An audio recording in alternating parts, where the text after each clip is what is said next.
Hello everyone, good afternoon. कैसे हो आप सभी? आई होप कि आप सब लोग अच्छे होंगे और हम भी यहाँ पे एकदम बढ़िया हैं।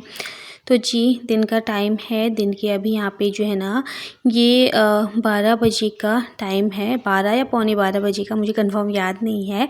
और मैं आ चुकी हूँ किचन में। सुबह के सारे काम तो निपट चुके हैं, क्लीनिंग, नाश्ता वगैरह सब हो गया है।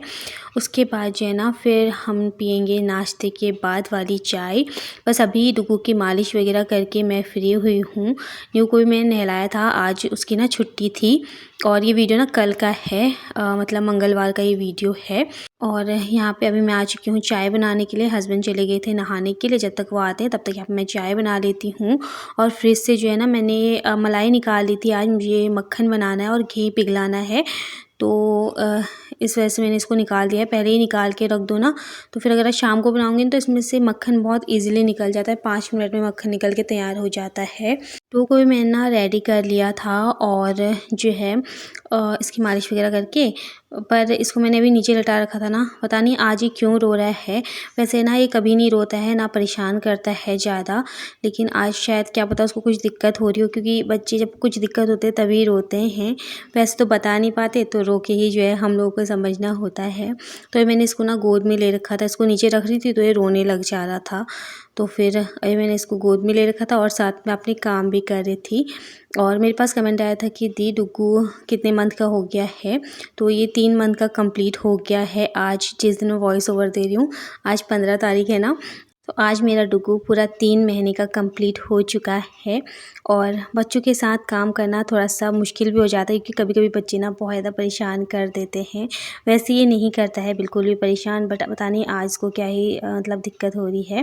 गोद में ले रही थी तो खेलने लग जा रहा था। ये देखिए, अभी ये जो है गोद में आराम से जो है खेल रहा था, इधर उधर देख रहा था। और अब ना बातें भी करने लग गया है, देखता है जहाँ मैं जाती हूँ ना, उधर ही अपनी नज़रें घुमाता रहता है कि मम्मा कहाँ चली गई। और आवाज़ भी पहचानता है। जैसे मैं इसको आवाज़ देती हूँ ना, इसको भूख लगी होगी या फिर इसने गीला वगैरह कर रखा होगा, अगर मैं इसको आवाज़ दूंगी ना, तो एकदम से रोने लग जाता है कि मुझे चेंज कराओ या फिर मुझे फीड करवाओ। फ़िलहाल चलिए, यहाँ पे हस्बैंड भी आ चुके थे नहा के, और फिर जो है अभी उनको कपड़े उनके देने थे, तो यहाँ पे मैं उनके कपड़े निकाल लूँगी, फिर डुगू को नीचे लिटा दूँगी। क्योंकि ना ऐसे गोद में पकड़ के रखने की आदत है भी नहीं ऐसे काम करने की, क्योंकि वो नीचे ही रहता है ना ज़्यादातर, इसलिए। लेकिन कभी कभी होता है, बच्चे थोड़ा सा परेशान कर ही देते हैं।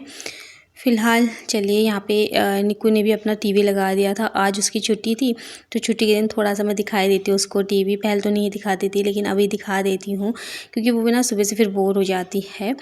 फ़िलहाल यहाँ पे मैंने डुगू को भी लेटा दिया है, उसको बाय बाय करके आ चुकी हूँ मैं। और वो भी ना निक्कू के साथ टीवी देखता है आराम से। और जैसे टीवी में कार्टून लगा होगा या फिर कार्टून का सॉन्ग आता है ना, तो निक्कू नाचती है, तो उसको देख के ना बहुत ज़्यादा हंसता भी है वो, कि दीदी नाच रही है करके। और खुश रहता है उसको देख के ना, और टीवी भी देखता है अभी तो। फिलहाल मैंने उसको लेटा दिया है। यहाँ पे हमारी चाय बनके बिल्कुल रेडी हो चुकी है, और पानी की प्यास मुझे काफ़ी ज़्यादा लग गई थी।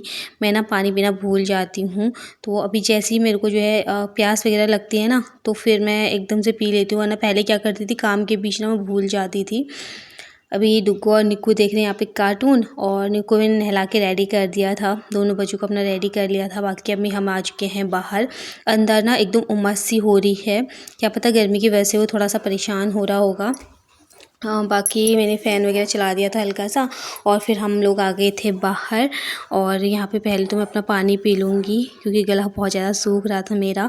अब जैसे जैसे गर्मियाँ आती हैं ना, तो फिर ऐसा मन करता है कि कितना ही पानी पी ले, बार बार जो है ना गला सूखता रहता है। और बाहर हम बैठे हुए हैं, यहाँ पे इतनी अच्छी हवा चल रही है ना, एकदम ठंडी ठंडी। एक तो यहाँ पे सामने से पहाड़ हैं और पेड़ पौधे हैं ना, तो और भी ज़्यादा जो है अच्छा लगता है यहाँ से। और ठंडी ठंडी हवा आती है, एकदम फ्रेश, एकदम शुद्ध हवा। फ़िलहाल चलिए, यहाँ पे जो है हम लोग चाय पीते हैं, साथ में अपनी बातें भी करते हैं। बहुत सारी जो है ना चीज़ें हम आपस में एक दूसरे के साथ डिस्कस भी करते हैं कि आगे कैसे होगा, क्या होगा। बच्चों की पढ़ाई है, मतलब मेन तो भी बच्चों की पढ़ाई ही है ना, तो उसको लेकर भी हम लोग आपस में बहुत सारी चीज़ें बातें करते हैं। आगे लाइफ में कैसे क्या करना है, तो वो सारी चीज़ें हमारी जो है ना बातें चलती रहती हैं। साथ में हमारी हंसी मजाक भी चलती ही रहती है। मतलब हस्बैंड वाइफ को ना एक दूसरे का फ्रेंड होना सबसे ज़्यादा ज़रूरी है। जब हम एक दूसरे के दोस्त बनेंगे ना, सबसे अच्छे, तो हम एक दूसरे की फीलिंग्स को, एक दूसरे की बातों को बहुत अच्छे से समझ सकते हैं। हस्बैंड वाइफ का रिश्ता बहुत अलग होता है, मतलब सबसे ना वो एक दूसरे के साथ सारी बातें शेयर भी कर सकते हैं, लड़ेंगे झगड़ेंगे नोक-झोंक होगी लेकिन एक दूसरे को समझेंगे भी। मेरे हिसाब से तो जितना आपका लाइफ पार्टनर आपको समझ सकता है ना, उतना शायद कोई भी नहीं समझ सकता, क्योंकि आप उसके साथ बहुत सारी बातें शेयर करते हो। आपको उनका नेचर पता है, उनको आपका नेचर पता है, तो सबसे ज़्यादा जो आपको समझता है या फिर जानता है ना, वो आपका लाइफ पार्टनर ही होता है। फ़िलहाल चलिए यहाँ पे चाय पी ली है और अभी मैं कर रही हूँ अपनी वीडियो की एडिटिंग। घर के सारे कामों से फ्री होके ना अब जाके मुझे टाइम मिला अपनी वीडियो एडिट करने का। कभी कभी तो ना मैं नाइट में ही कर लेती हूँ, लेकिन कभी ऐसा होता है ना टाइम नहीं मिल पाता नाइट में भी, जैसे डुगू रोने लग जाता है या फिर जो है बच्चों के साथ ना थोड़ा सा हो ही जाता है, फिर टाइम नहीं मिल पाता है, तो फिर मैं दिन में कर लेती हूँ जब मेरे मॉर्निंग के सारे काम हो जाते हैं। निक्कू स्कूल जाने वाली है तो वो स्कूल चली जाती है, डुगू की मालिश नहलाना वगैरह सब कर के घर की क्लीनिंग नाश्ता पानी, उसके बाद ही मेरा काम शुरू होता है अपनी वीडियो का। ये भी हमारी एक जॉब है, इसको भी प्रॉपर टाइम देना बहुत ज़्यादा ज़रूरी है हमारे लिए। तो और हाँ, मेरे पास एक कमेंट और भी आया था कि दी आपकी यूट्यूब की पेमेंट आती है क्या? मेरे पास ना काफ़ी बार ये क्वेश्चन आ गया कि आपकी यूट्यूब पेमेंट आती है क्या? तो हाँ, मेरी यूट्यूब की पेमेंट आ चुकी है काफ़ी बार, और जो है मतलब वही है, हर महीने नहीं आती है, लेकिन जो है मतलब आ चुकी है मेरी काफ़ी बार ना। तो एक जॉब है ये भी, और अगर हमें इसमें कुछ फल मिल रहा है तो हमें इसमें काम करना चाहिए, और मेरी यही कोशिश रहती है कि मैं इसमें पूरी मेहनत करूँ, अपना जितना मुझसे हो सके अपनी तरफ से आप लोगों को मोटिवेट भी करूँ। और ना इसमें क्या होता है, हम बिज़ी भी रहते हैं, कहते हैं ना खाली दिमाग शैतान का घर होता है। तो जितना आप अपने दिमाग को बिज़ी रखोगे, जितना आप खुद को बिज़ी रखोगे ना, तो आपको फालतू चीज़ें सोचने का टाइम ही नहीं मिलेगा। बाकी आपका घर है, आपकी फैमिली है, आपके बच्चे हैं, हस्बैंड है, तो उनको टाइम दो, और बाकी साइड में अपना ये काम भी हम करते रहते हैं, जैसे वीडियोस वगैरह बनाने का। मेरा ये रहता है कि हस्बैंड को मतलब थोड़ा बहुत तो मेरे से सपोर्ट मिल ही जाए, क्योंकि हम हाउसवाइफ ना हमेशा यही कोशिश करते हैं कि हम अपने हस्बैंड के पैसों की बचत करें और ज़्यादा से ज़्यादा सेव करने की कोशिश करते हैं, और कोशिश यही करते हैं कि हम उनका ना ज़्यादा से ज़्यादा सपोर्ट करें, क्योंकि आजकल क्या है ना कि एक की सैलरी में कुछ भी नहीं होता है, और बचत और सैलरी भी इतनी नहीं होती है, क्योंकि रूम का किराया देना होता है, और बाकी जो है बच्चों की फ़ीस है, बहुत सारी चीज़ें हैं ना, ज़िम्मेदारियाँ बढ़ जाती हैं। तो और मतलब ये सारी चीज़ें ना शादी के बाद ऑटोमेटिकली समझदारी आना शुरू हो जाता है। मेरे पापा ना जब मैं पहले मतलब अनमैरिड थी, तो मेरे पापा बोलते थे कि अभी तुम्हें समझ में नहीं आ रहा, लेकिन कल को अगर तुम खुद कमाने वाले होंगे या फिर खुद घर को मैनेज करने वाले होंगे ना, तो तब तुम्हें पता चलेगा एक एक रुपए की कीमत क्या होती है। तो सच में आज वो चीज़ पता चल रही है, जब आप खुद कमाने वाले होते हैं या फिर खुद आप घर मैनेज करने वाले होते हो ना, तब पता चलता है कि कैसे हम मैनेज कर रहे हैं और कैसे हमें अपने लाइफ में आगे बढ़ना है, कैसे हमें चीज़ें करनी हैं। तो सब ना बात नहीं पता चलता है, एक उम्र होती है, उम्र और अकल साथ में नहीं आते, ऐसा बोलते हैं ना। तो वही है कि उस टाइम पे तो छोटे ही थे, तो इतनी समझ थी नहीं, और अब बड़े हो चुके हैं, शादी हो चुकी है, बच्चे हो चुके हैं, तो ये सारी चीज़ें समय के साथ धीरे धीरे समझ में आ रही हैं। फ़िलहाल चलिए यहाँ पे ना मैं बाहर से कपड़े भी उठा के लेके आ गई थी। सुबह काम जल्दी निपटा के कपड़े वगैरह भी जल्दी धुल लिए थे, तो जो है कपड़े अच्छे से सूख गए थे। बाहर आपने देखी होगी कितनी तेज़ धूप लगी हुई थी, धूप इतनी तेज़ थी कि आँखें ही नहीं खुल रही थी। मैं तो फटाफट से कपड़े उठा के लेके आई हूँ अंदर, और कुछ कपड़े जो है ना फिर मैंने बाद में भी धोए थे, क्योंकि छोटे बच्चों के साथ तो हो ही जाते हैं ना फिर कपड़े, उसी के हर बार के 2-2 3-3 पजामे हो जाते हैं, तो दिन भर में मेरा यही काम रहता है उसके कपड़े वगैरह धुलने का। तो आधे कपड़े भी गीले थे, तो मैंने बाहर ही रखे हुए हैं, वो भी थोड़ी देर में सूख जाएंगे। आजकल तो सुबह अगर आप कपड़े धो के डाल दो ना, तो दिन तक आराम से सूख जाते हैं। उसके बाद मैं आ चुकी हूँ अंदर, और आप कर लेते हैं लंच की तैयारी। लंच में आज मैं बहुत ही सिंपल सा जो है बना रही हूँ। हस्बैंड ने बोला कि काफ़ी टाइम हो गया पुलाव नहीं खाया, मतलब जैसे कि मैं खिचड़ी बोलती हूँ और काफ़ी लोग पुलाव बोलते हैं, तो आज मैं वो बनाऊँगी। सब्ज़ी वगैरह तो कुछ है नहीं, लेकिन मैंने 2 बड़ी साइज़ के प्याज कट कर लिए थे, और 2 टमाटर मैंने बारीक बारीक चॉप कर लिए हैं, और प्याज जो है ना मैंने रफली चॉप किया हुआ है, क्योंकि मुझे जो है पुलाव में ना ये रफली चॉप किया हुआ प्याज अच्छा लगता है। एक साइड मैंने ऑयल गरम करने के लिए रख दिया है कुकर में, दूसरी साइड यहाँ पे जो है ना मैं चावल निकाल लूँगी। चावल को धुल के भिगोने के लिए रख दूँगी और बाकी मसालों के लिए मैंने प्याज और टमाटर तो कट कर ही लिया है। काफ़ी बार मतलब दाल वगैरह डाल लो या फिर आलू डाल लो ना, लेकिन मेरा मन नहीं था अभी आलू डालने का, क्योंकि वही है कुछ समझ में नहीं आता, तो फिर आलू की सब्ज़ी बना दो या फिर आलू की खिंचवानी दिन में। और अभी मैंने कहा कि खिचड़ी में भी क्या ही आलू डालना, अगर मटर वगैरह होते तो मैं डाल देती, पर मैंने आलू नहीं डाले, तो मैं सिंपल से ही बनाऊँगी। और ये खिचड़ी भी ना खाने में बहुत ज़्यादा टेस्टी होती है अगर अच्छे से मसालों के साथ बनाओ ना। तो बस यहाँ पे मैंने चावल निकाल लिए हैं। जब तक हमारा ऑयल गर्म होता है तब तक यहाँ पे मैं चावल धुल के ना भिगोने के लिए रख दूँगी। तो पुलाव ना बहुत ही अच्छा बनता है, खिला खिला बनता है बिल्कुल। तो यहाँ पे मैं चावल को अच्छे से धुल लूँगी।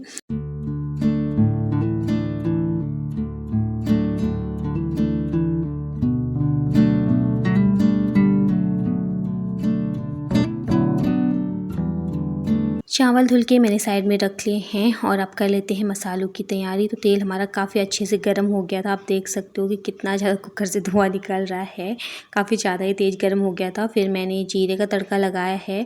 खड़े मसाले हैं मेरे पास में, मैं खड़े मसाले नहीं डालती हूँ, तो जीरा डाल दिया है मैंने, जीरा चटक गया था। उसके बाद मैंने डाल दिया था प्याज। प्याज को भी हल्का सा मैं भून लूँगी, हल्का सा कच्चापन निकालूंगी, क्योंकि मुझे पुलाव के साथ थोड़ा सा हल्का कच्चापन जैसे निकला हुआ प्याज का हो ना, वही अच्छा लगता है। उसके बाद मैंने टमाटर डाल दिए थे बेसिक मसाले बन के हमारे तैयार हो चुके हैं। यहाँ पे मैंने ऊपर से डाल दिए हैं चावल को भी जो है मसालों के साथ अच्छे से मैं मिक्स कर लूँगी। उसके बाद मैं इसमें डाल दूँगी पानी, जितना हमें पानी चाहिए उस हिसाब से मैं इसमें पानी ऐड कर दूँगी। और बस यहाँ पे चावल को आप बनने के लिए छोड़ देते हैं। तो पानी वगैरह मैंने डाल दिया है और अब मैं यहाँ पे इस पे लगा लेती हूँ ढक्कन। इस पे 2-3 सीटी आने दूँगी, उसके बाद इसको बंद कर लूँगी। अभी मैं आपको मिल रही हूँ सीधा शाम के टाइम, शाम के अभी यहाँ पे ये 5:30 बजे का वीडियो है। और दिन में गर्मी सी होने लग गई थी, तो हम ना नीचे लेट गए थे सभी, डुग्गू, मैं और निक्कू। तो डुग्गू को मैंने अभी ऊपर सुला दिया है, निक्कू को भी उठा दिया है क्योंकि उठने का टाइम हो ही गया था। अब मैं अपनी शाम वाली झाड़ू लगाऊंगी, थोड़ा सा शाम को क्लीन करूंगी, अपना रूम भी ठीक ठाक करूंगी। तो एक पतला सा जो है ना ये जो है गद्दा सा मैंने बिछा लिया है नीचे। और दिन में निक्कू ने ना मुझे मोटा वाला कंबल दे दी कि माँ आप इसको ना ओढ़ लो, और इतनी गर्मी हो रही थी तो फिर ये नीचे ही रखा हुआ था ऐसे ही, तो इसको भी उठा के साइड में रखूँगी। बाकी थोड़ी देर अपनी बिटिया रानी को प्यार करूँगी, उसकी बातें सुनूँगी। उसको जो है बातें कहना बहुत ज़्यादा अच्छा लगता है, तो कुछ ना वो बताती रहती है। तो अभी वो मुझे बताने पे लगी हुई थी, मम्मा ऐसा वैसा। उसने अभी जो है ना अपने खिलौने सारे रखे हुए थे ऊपर, दिन में तो खेल रही थी, फिर मैंने उसको डांट के सुलाया कि आप सो जाओ, क्योंकि वो भी थक जाती है दिन भर उछल कूद खेलना, तो फिर बच्चा भी ना थक जाता है। तो फिर वो सो गई थी, थोड़ी देर उसको भी रेस्ट मिल गया। अब चलिए लग जाते हैं अपने काम पे। पहले तो इस कंबल को रखते हैं। वैसे तो ये मतलब ठीक है, जैसे हल्की गर्मी और हल्की सर्दी रहती है ना, उस टाइम के लिए ठीक है, लेकिन अभी तो बहुत ज़्यादा गर्म हो रहा है। एक तो ऊपर वाला रूम है ना, तो मतलब पहले सुबह को ये बालकनी की तरफ से तप जाता है, फिर पीछे से छत की तरफ से तप जाता है, तो गर्मी हो जाती है। लेकिन सुबह शाम ठीक है मौसम, मतलब ठंडा है सुबह शाम, लेकिन दिन में थोड़ा बहुत तो मतलब गर्मी हो ही रही है। फ़िलहाल चलिए यहाँ पे अभी इसको भी उठा के रख देते हैं अलमारी में, क्योंकि जैसे गर्मियाँ होती हैं ना, तो मुझे नीचे सोना बहुत ज़्यादा अच्छा लगता है। सर्दी में तो एकदम ठंडा लगता है ना, फर्श ठंडा रहता है, लेकिन गर्मी में ऐसे नीचे लेट जाओ ना तो अलग ही सुकून मिलता है। फ़िलहाल चलिए यहाँ पे चीज़ों को उनकी जगह पे अरेंज करके रख दिया है, और कपड़े भी अभी ऐसे ही फैले हुए हैं। आधे कपड़े बाहर वैसे ही सूख रहे थे ना, तो मैं इससे सब सारे कपड़ों को ले आऊँगी ना अंदर, तो साथ में इनकी तह लगाऊँगी। बाकी निकू ने अपने टॉय वगैरह फैला रखे, तो मैं उसको बोल रही थी कि सारे संभाल दो अभी। और क्योंकि बेड में ना उसने मतलब एक आदमी के सोने की जगह है जितनी ना, उतने में अपने सारे खिलौने फैला रखे थे, और फिर रूम फैलाना अच्छा नहीं लगता। दिन में तो वो खेल रही थी, फिर जैसे सुबह शाम जैसे कभी घर पे कोई आ गया, रूम फैला हुआ, ऐसा अच्छा नहीं लगता ना, तो इसलिए फ़िलहाल चलिए यहाँ पे मैं लगा लेती हूँ झाड़ू मैं अपने किचन से ही लगा के लेके आती हूँ। दिन में ना मैंने झाड़ू लगाई थी, बट जो है जैसे जो ये हमारा वो है ना कालीन, उसी पे लगाया था, क्योंकि मैंने वहाँ पे लेटना था हमने, तो इस वजह से वहीं पे लगाया था। दिन में जैसे लंच किया तो फिर बच्चे थोड़ा बहुत गिरा देते हैं ना खाना, वैसे तो निको गिराती नहीं है, बट थोड़ा बहुत जैसे चावल गिर जाते हैं तो मैं एक बार क्लीन कर लेती हूँ।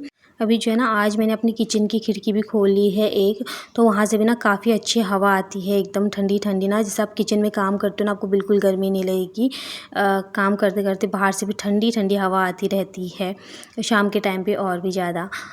फ़िलहाल जी चलिए, यहाँ पे मेरी शाम की झाड़ू भी लग चुकी है और अब आती है बारी कपड़े फ़ोल्ड करने की। तो हस्बैंड अभी सो रखे थे, तो मैंने उन्हें बोला कि उठ जाओ, मैं चाय बना देती हूँ। बट जो है उन्होंने बोला मैं थोड़ी देर और मतलब लेटने दो मुझे। तो फिर मैंने कहा चलो ठीक है, आप लेट जाओ और मैं तब तक यहाँ पे कपड़े फ़ोल्ड कर लेती हूँ, क्योंकि झाड़ू वगैरह लग जाए उसके बाद ये कपड़े वगैरह भी फ़ोल्ड हो जाए ना, तो फिर ठीक रहता है। वरना फिर रूम ना वैसे ही फैला फैला लगता है। और न्यू की आँख अभी भी नहीं खुल रही है, थोड़ा उठ रही है फिर लेट रही है। होता है ना, शाम को एकदम से ना उठने का बिल्कुल मन ही नहीं करता है जब एक बार आप दिन में सो जाते हो तो।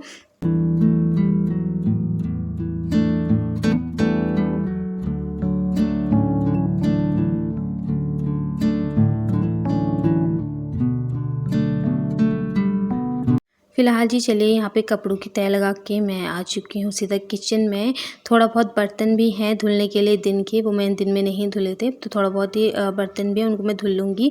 सबसे पहले इन बर्तनों को मैं अरेंज करके रखूँगी इनकी जगह पे, जो कि सुबह के नाश्ते के हैं।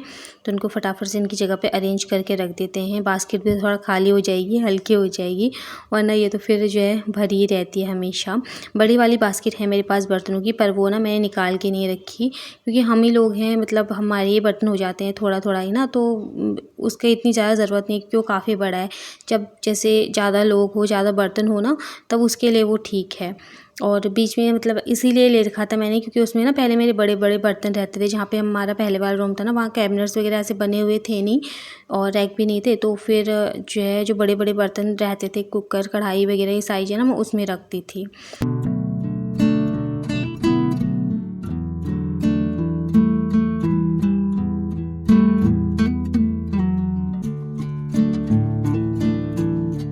फ़िलहाल जी चलिए, यहाँ पे सारे बर्तनों को उनकी जगह पे अरेंज करके रख दिया है मैंने, और बाकी अभी जो बर्तन हैं उनको भी धुलूँगी। थोड़ा-सा किचन पे भी एक गीला कपड़ा मार लूँगी। जैसे ही जो है मैं अपना बास्केट वगैरह भी खाली करती हूँ ना, तो पूरे स्लिप पे, गैस पे एक कपड़ा तो मारती ही हूँ मैं, मेरी पहले से ही हैबिट है। हस्बैंड भी उठ चुके थे, और एक तरफ ना मैंने शाम के खाने की भी तैयारी कर दी है। आलू की सब्ज़ी मैं बना रही हूँ, तो मैंने कुकर में ही बना दिया था, क्योंकि गैस की वैसे भी आजकल दिक्कत ही हो रही है, बहुत लेट लेट से ही आ रही है। तो फिर मैंने कुकर में ही चढ़ा दिया था, और हस्बैंड भी अपना फ्रेशनर वगैरह होके आ गए थे, तो वो बनाने लग गए थे अभी चाय। मैंने कहा जब तक आप चाय बनाते हो, तब तक मैं यहाँ पे जो ये मक्खन मैं मलाई जो निकाली हुई थी, इसका मैं मक्खन निकाल लेती हूँ। फिर जो है ना, मैं इसका घी बना दूँगी सीधा, क्योंकि फिर ये होता है ना, बच्चों के साथ टाइम भी नहीं मिल पाता है। फिर कभी डुगू रोने लग जाता है, कभी कुछ। फिर मैंने थोड़ा-सा मतलब ऐसे ही घुमाया इसको, और हस्बैंड ने बोला चाय बन गई, अब चाय पीते हैं आराम से बैठ के। तो हम बाहर चले गए थे, चाय पी, और फिर उसके बाद अंदर आए। फिर टाइम भी हो ही गया था हस्बैंड का। आजकल तो जो है टाइम का पता भी नहीं चल रहा। अंधेरा ही वही 7 सवा 7 बजे हो रहा है, तो ऐसा लग रहा है जैसे अभी टाइम है बहुत ज़्यादा। लेकिन अंदर आके टाइम देखा तो उनके ऑफ़िस का भी टाइम हो गया। तो मैंने फटाफट से आटा गूँधा, रोटी बनाई, सब्ज़ी तो बनी हुई थी। अभी मैंने ये टिफ़िन पैक कर लिया है। और हाँ, मेरे पास जो है ना इस टिफ़िन का लिंक भी मुझसे माँग रहे थे मेरे एक सब्सक्राइबर। तो मैं जो है ना, मैंने उस वीडियो के डिस्क्रिप्शन में दिया था। अगर आप चाहें तो मैं इस वीडियो के डिस्क्रिप्शन में भी इसको मेंशन कर दूँगी, आप चाहे तो ले सकते हैं। काफ़ी अच्छा है, इसकी क्वालिटी मुझे काफ़ी अच्छी लगी। बाकी चलिए, यहाँ पे अब मैं फटाफट से इसको अच्छे से घुमा के, थोड़ा सा पानी डाल के, और मलाई में से निकाल लेती हूँ मक्खन। ज़्यादा टाइम नहीं लगता है इसको निकालने में, बस 5 या 2 मिनट लगेंगे आपको इसमें से मक्खन निकालने में, और बाकी आपका जो है मक्खन निकल के बिल्कुल तैयार हो जाएगा। और जब आप मलाई से पहले मैं क्या करती थी ना, डायरेक्ट मलाई पिघलाती थी, और उसमें क्या होता था, बहुत ज़्यादा टाइम लग जाता था, गैस भी वेस्ट होती थी। लेकिन जब से मैंने ये तरीका यूज़ किया है ना, तब से क्या होता है कि जल्दी से घी भी निकल जाता है, गैस भी ज़्यादा वेस्ट नहीं होती है। तो मैंने डायरेक्ट जो है कढ़ाई में ही डाल दिया था, कि इससे क्या होता है ना, बहुत ज़्यादा बर्तन में ना चिकनाहट हो जाती है, तो इस वजह से। और बाकी जो इसका ये दूध निकला हुआ है ना, जो ये मलाई में से, इसको मैं फेंकूँगी नहीं, इसका जो है ना मैं यूज़ करूँगी। आप चाहे तो इसको जो है, इससे आटा भी गूँध सकते हो, और आप चाहे तो पनीर भी बना सकते हो। तो मैं इससे पनीर ही बनाऊंगी, थोड़ा न्यू के स्कूल के लिए भुर्जी टाइप में ना, तो अच्छी हो जाती है। तो यहाँ पे मैंने इसको बनने के लिए रख दिया है। फिर डुगू रोने लग गया था, मैंने जो है जो करची है ना ऐसे ही रख दी थी इसमें, ताकि ये उबाल ना जाए। और यहाँ पे हमारा घी बन के बिल्कुल तैयार हो चुका है और घी भी ना हल्का सा गुनगुना हो गया है। इस बीच जो है ना फिर मैंने रोटी बना ली थी, डुगू को सुला दिया था। वो रो रहा था ना जब मैं घी बना रही थी, और फिर उसको सुलाया। और यहाँ पे उसको सुलाने के बाद फिर मैं किचन में आ गई थी और फटाफट से मैंने रोटी बना ली थी। तो मौका देख के काम करना पड़ता है छोटे बच्चों के साथ। तो यहाँ पे मैंने घी निकाल लिया है और अब मैं इसको रख दूँगी एक लोटे में, क्योंकि मेरे पास ना जो कांच का कंटेनर वगैरह नहीं है, और ये हल्का सा गुनगुना हो ही रखा था वैसे। तो मैं लूँगी वैसे कांच के कंटेनर, इससे मुझे अच्छा लगता है इसे घी वगैरह डालने के लिए ना। बाकी ये मैंने आपको बताया था ना मटका कुल्फ़ी ली थी, तो ये छोटा सा मटका है, बहुत ही क्यूट है, देखने में भी बहुत क्यूट लगता है। तो जैसे रोटियों पे घी वगैरह लगाने के लिए ना, तो मैं इसमें निकाल के रख देती हूँ थोड़ा सा। मक्खन जब निकालो ना तो इतना ज़्यादा लगता है कि जाने कितना ज़्यादा घी हो जाएगा, लेकिन फिर निकलता थोड़ा सा ही है। तो मैंने आधा इस छोटे से मटके में डाल दिया है और आधा जो है इस लोटे में डाल दिया है। जो ये लोटा वाला है ना, इसको मैं रख दूँगी फ्रिज में, और ताकि थोड़ा सा जम जाए, सेट हो जाए। और जो ये मटके में है ना छोटे से में, तो इसको जो है मैं डेली के लिए यूज़ करूँगी, जैसे रोटियों पे लगाने के लिए। तो इतना घी निकल के तैयार हुआ है, और जो अपने घर का है, शुद्ध है, प्योर है। और मेरे को सबसे ज़्यादा घी पसंद है, तो उसके लिए मुझे थोड़ा थोड़ा बनाना पड़ता है। फ़िलहाल चलिए, ये देखिए इतना घी निकल के तैयार हुआ है, इसको रख देते हैं आप फ्रिज में और करते हैं डिनर की तैयारी। फ़िलहाल इसी के साथ आज की वीडियो का भी एंड करूँगी। उम्मीद करती हूँ वीडियो पसंद आई होगी। मिलती हूँ जल्द नेक्स्ट वीडियो के साथ। Bye bye, take care.